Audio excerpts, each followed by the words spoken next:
Magandang gabi po sa lahat ng ating mga kababayan. Narito ang latest dito sa binabantayan nating si Bagyong Ramil na nasa loob po ng ating area of responsibility.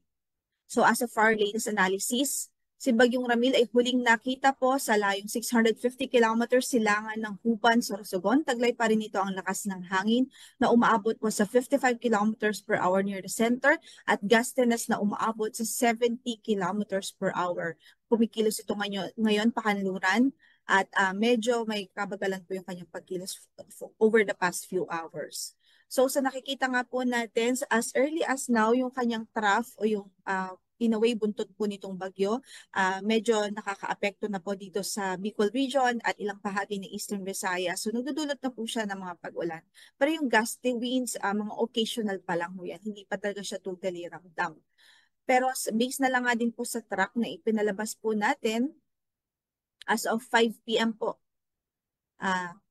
Yes, as of 5 p.m., as of 7 p.m., kanina lamang, makikita nga po natin na sa mga susunod na oras, within the next 12 hours, ay pakanluran ang kanyang magiging pagkilos based po on our forecast. And then eventually po mag-west-northwestward ang kanyang pagkilos at pwede at posible na tumama po ito o mag-landfall sa probinsya po ng Catanduanes bukas ng hapon. So as long as nakapaloob po ang inyong lugar dito sa tinatawag po nating probability cone, ay ibig sabihin po niyan, pwede po ang direct hit ng bagyo sa inyong lugar. Kaya ang mas mainam po ay mag-antabay at maghanda pa rin po tayo kung sakali man po nasa inyo po directly tumama yung sentro, especially yung eyeball ng bagyo. So based nga po dito sa forecast, after po making landfall dito sa Catanduanes province, either magpapass close siya or lalapit siya sa Bicol region or pwede rin po dumaan pa siya sa mainland Bicol and then eventually west-northwestward pa rin ang kanyang pagkilos pataas po at pwede po nitong tahakin o pwede ang next landfall po nito ay either sa Quezon province o sa Aurora province by Sunday afternoon naman po yan, by Sunday morning. So ayan, ang nakikita po natin talagang mataas yung tsansa ng landfall scenario. Most likely bukas ng hapon dito sa Bicol region and then eventually dito sa Quezon or Aurora by Sunday morning. Tapos itatraverse niya o tatahakin po niya ang ilang bahagi ng Central Luzon, posible din ilang bahagi ng Northern Luzon. So malaking epekto po nito most likely dito po sa Northern at Central Luzon by Sunday. Pero again, Saturday pa lang bukas, Bicol region naman ang inaasahang maapektuhan nitong bagyo. Importante rin pong ma-remind po tayo na hindi din po advice na mag-focus lang tayo doon sa sentro o doon sa landfall area dahil yung hazard po ng bagyo ay mararamdaman po yan all throughout the diameter ng bagyo. So ibig sabihin ito po yung diameter natin. So imagine po natin na ito sa ipo-project po natin na ito po ay dadaan sa mga areas na ito. So malawak po yung maapektuhan ng mga pag-ulan, even yung mga malakas na hangin, gusty winds, dala nga po nitong si Bagyong Ramil. Kaugnay dyan, signal number 1, nakataas pa rin ngayon sa Isabela, Quirino, Nueva Vizcaya, eastern portion ng Mountain Province.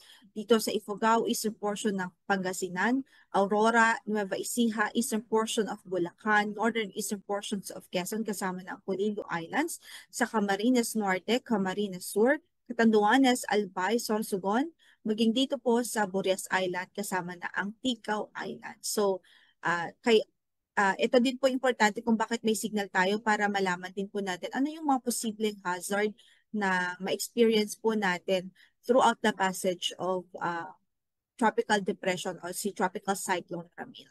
So sa signal number 1, possible yung 39 to 61 kilometers per hour na lakas ng hangin. Meron tayong minimal to minor threat to life and property. Kailangan rin po nating bantayan, maliban po sa hangin, ay significant din po yung paulan na pwedeng maranasan ng ating mga kababayan, especially sa malaking bahagi ng Northern and Central Luzon at ilang bahagi ng Bicol region. So, with that, nakataas po or in effect ngayon ating weather advisory. So, today po yan, tomorrow afternoon to Sunday afternoon, possible yung 100 to 200 millimeters of rainfall sa Isabela, Aurora, Quezon at maging dito po sa Camarines Norte. Habang 50 to 100 millimeters of rainfall naman sa Cagayan, Kalinga, Mountain Province, Ifugao, Benguet, Nueva Vizcaya, Quirino, Nueva Ecija, Bulacan, Rizal, Metro Manila, Laguna. So, karugtong po ito ng ating weather advisory for tomorrow. 100 to 200 millimeters of rainfall din is possible dito sa Camarines Norte, Camarines Sur at Catanduanes, habang 50 to 100 millimeters of rainfall naman sa Marinduque, Romblon, Albay, Sorsogon, Masbate, Northern Samar, Samar at maging sa Eastern Samar. Sa mga lugar kung saan ay ina-expect natin yung 100 to 200 millimeters of rains. Ibig sabihin po niyan, expect po natin yung numerous floodings, especially po sa mga low-lying areas. Habang doon sa mga lugar kung saan ay pwede ang 50 to 100 millimeters of rainfall, ang posible po niyan is yung mga localized flooding. Lalong-lalo na sa mga areas kung saan ay malalapit po sa ilog at sa mabababang area o mabababang lugar po.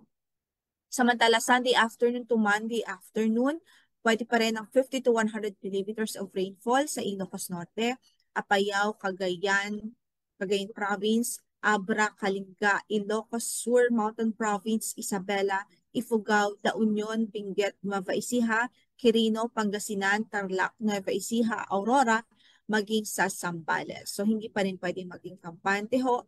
Although 50 to 100 millimeters of rainfall na lamang siya by Sunday afternoon to Monday afternoon, pwede pa rin po yan magdulot ng mga pagbaha. For now, wala pa po tayong gale warning sa anumang bahagi na ating mga landmass, pero magantabay po tayo sa magiging updates dahil most likely tomorrow, posible po na mag-initial po tayo na issue ng for gale warning. Pero yun nga po, monitor na lang din po for updates for gale warning. And then sa storm surge warning, posible yung 1 to 2 meters in the next 48 hours dito po sa mga lugar na ito. Sa Southern Isabela, Aurora, Quezon, Camarines Norte, Camarines Sur, Catanduanes, Albay, Sorsogon, Northern Samar, Northern Coast of Eastern Samar, at Northern Coast of Samar. So pinag-iingat natin ang ating mga kababayan throughout the passage nitong si Bagyong Ramil. Hindi natin ina-advise na magstay po sa coastal areas as much as possible. Stay away from coastal areas and cancel all maritime activities dahil napakadelikado po ng kondisyon ng karagatan kapag may bagyo po tayo. So far yan muna ang latest o ang update po natin as of 8 p.m. at ang next na bulletin po natin will be issued mamaya lamang po yan at 11 p.m. So mag-antabay po tayo sa magiging updates po mula dito sa Pag-asa. Ito po si Lori de la Cruz Galicia. Magandang gabi po sa inyo.